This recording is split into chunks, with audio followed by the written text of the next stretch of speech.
நிஜ வாழ்க்கையில நான் குடிச்சதே இல்லை. சிவகார்த்திகேயன். மான் கராத்தே பிரஸ் மீட் பழக்கத்தை விட வரிஞ்சு கட்டி வந்திருந்தாங்க நிருபர்கள். மான் கராத்தே பாடல்கள் வெளியீட்டு விழாவில் பவுன்சர்கள்ன்ற தடியார்களால தடுத்து நிறுத்தப்பட்டு தள்ளுமுள்ளுக்கு ஆளான ஆத்திரம் இருந்தது ஒருத்தர்கிட்டையும். ஒரு வாரத்துக்கு முன்னால அதே இடத்துல ரஜினி படத்தோட ஆடியோ வெளியீட்டு விழாவுக்கு எந்த அடியாட்களும் இல்லாமல் தானே ரஜினியே வந்தாரு. நீங்க மட்டும் ஏன் இப்படி? ஏற்கனவே இப்படி ஒரு கேள்வியை எதிர்பார்த்து தான் வந்திருப்பார் போல. நான் சினிமாவுக்குள்ளேயே தனியாக தான் வந்தேன். பவுன்சர்களுக்கும் எனக்கும் எந்த சம்மந்தமும் இல்லை.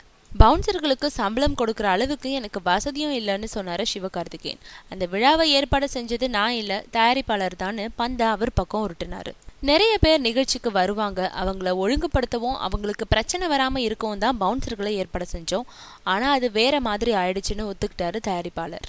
சிவகார்த்திகேயன் படம்னா காமெடியும் டாஸ்மாக் கடையையும் பிரிக்க முடியாது. உங்கள் படங்களை பெண்களும் குழந்தைகளும் விரும்பி பார்க்குறாங்க. நீங்களே இப்படி டாஸ்மாக் காட்சியில் நடிக்கலாமான்ற கேள்விக்கு கதைக்கு தேவைப்பட்டா நடிச்சு தானே ஆகணும்னு சொன்னவர், நான் கதையில் தலையிடுறதில்ல, அப்படியே அந்த காட்சி வேண்டாம்னு சொன்னால் உடனே சிவகார்த்திகேயன் கதையில் தலையிடுறாருன்னு எழுதிடுவீங்க அப்படின்னு பதில் சொல்லியிருந்தாரு சிவகார்த்திகேயன்.